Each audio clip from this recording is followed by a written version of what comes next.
माझे नाव वैष्णवी ज्ञानेश्वर जाधव। इयत्ता 3री शिकते। माझ्या शाळेचे नाव जिल्हा परिषद प्राथमिक शाळा केशव गोविंद बन, बेलापूर खुर्द, तालुका श्रीरामपूर, जिल्हा अहिल्यानगर। माझे मार्गदर्शक सौ शैलजा जाधव मॅडम। माझी क्लास टीचर सौ शैलजा जाधव मॅडम। कार्यक्रमाचे अध्यक्ष व उपस्थित प्रमुख पाहुणे व सर्व शिक्षक वृंद यांना माझे अभिवादन। तसेच समोर उपस्थित असलेले अगदी उत्साहाने बसलेले विद्यार्थी मित्रांनो, विविध गुण तसेच स्पर्धेमध्ये सहभागी सर्व विद्यार्थ्यांचे हार्दिक स्वागत। आजचा माझा स्पर्धेचा विषय आहे मी नदी बोलते। होय, मी नदीच बोलते। खळखळ खळखळ ऐकू येत ना तुम्हाला? तो डोंगर दिसतो ना तुम्हाला? तिथे माझा उगम झाला। बरेच वळण घेत मी दगडधोंड्यातून काचखळ्यातून मार्ग काढत येथून येऊन पोहोचले। मार्गात मला अनेक लहान मोठे प्रवाह येऊन मिळाले। माझं पात्र मोठं होतं। गेलं तशी एक नदी बनले। माझ्या वाहनाचा मार्ग कधी सपाट भूमीवरून आरवड्यातून तर कधी उंचावरून धबधब्यातून रूपाचा बदलत असते, वाहत राहते। तुम्ही माझ्या श्रद्धेने भावनाने पूजा पण करता। मी जर एका जागी थांबले तर निसर्ग चक्र बदलेल। समुद्र आपल्या पाण्याची वाफ करतो आणि पाऊस पाडतो। पाणी हे आपले जीवन आहे।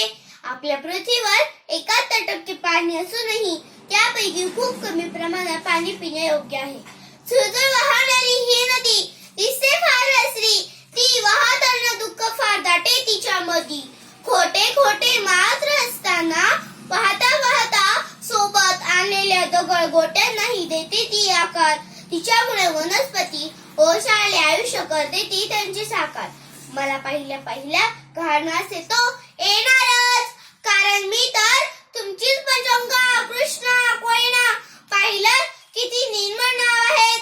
ती पण माझंच रूप बघा, तुमचेच कर्म आहे ते। मी पाण्याला एका ठिकाणाहून दुसऱ्या ठिकाणी वाहत येते।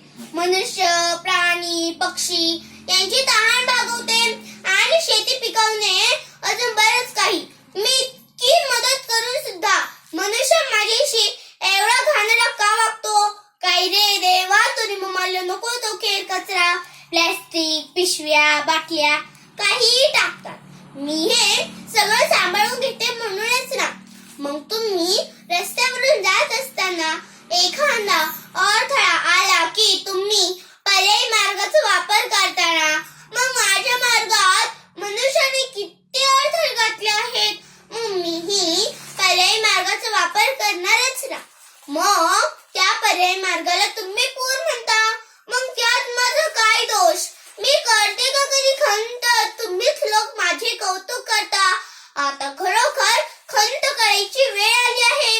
मी स्वच्छ पाणी किती दुरून आणते। एवढ्यासाठी माझे बाबा म्हणजे पर्वतराजाचे घर सोडून येताना किती अडथळे पार करावे लागतात।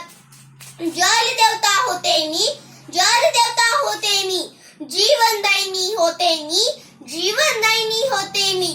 पण पाणी प्रदूषणामुळे आता दोघांची झाली खाय। अरे मी नदी आहे की कचराकुंडी? नुसतं म्हणताय नदी माय। या कचऱ्यातून मुक्ती केव्हा कधी होईल स्वच्छ हवा? यामधून मला मुक्ती दे मानवा, मला मुक्ती दे मानवा। कारण जर मी अति प्रमाणात प्रदूषण झाले तर मनुष्याला प्यायला पाणी मिळणार नाही व अशुद्ध पाणी पिल्यामुळे अनेक रोग वाढायला लागतील। सर्वांनी आपले कर्तव्य लक्षात घेऊन नदी व संपूर्ण पर्यावरण स्वच्छ ठेवण्याचा निर्णय घ्यावा।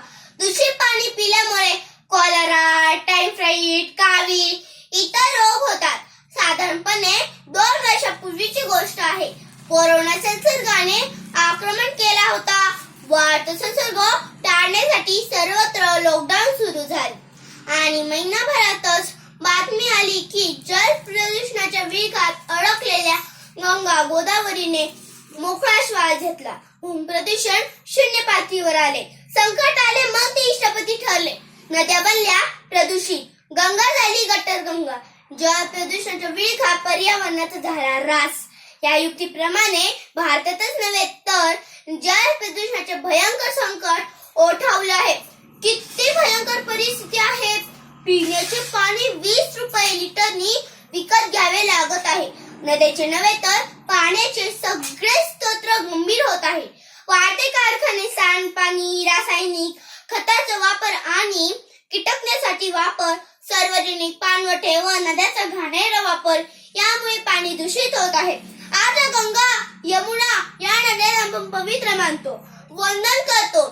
याच नद्यांना वाचण्यासाठी अभियान राबवावे लागत आहे. हीच खरी शतक आहे.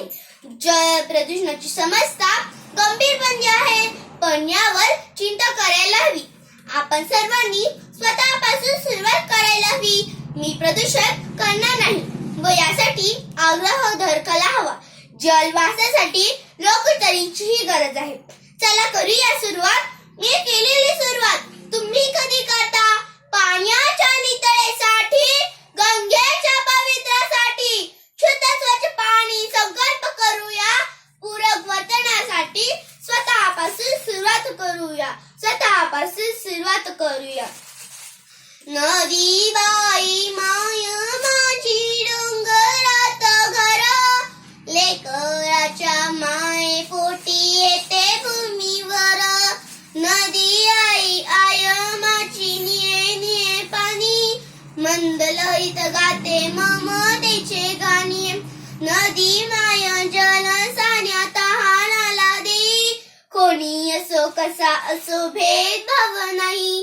शेतीमुळे मायामुळे येते तिला बहरास, थालीमध्ये माझ्या भाजी भाकरीचा घास. आषाढात श्रावणात येतो तिला पूर, पुढच्या भल्यासाठी जाई दूर दूर.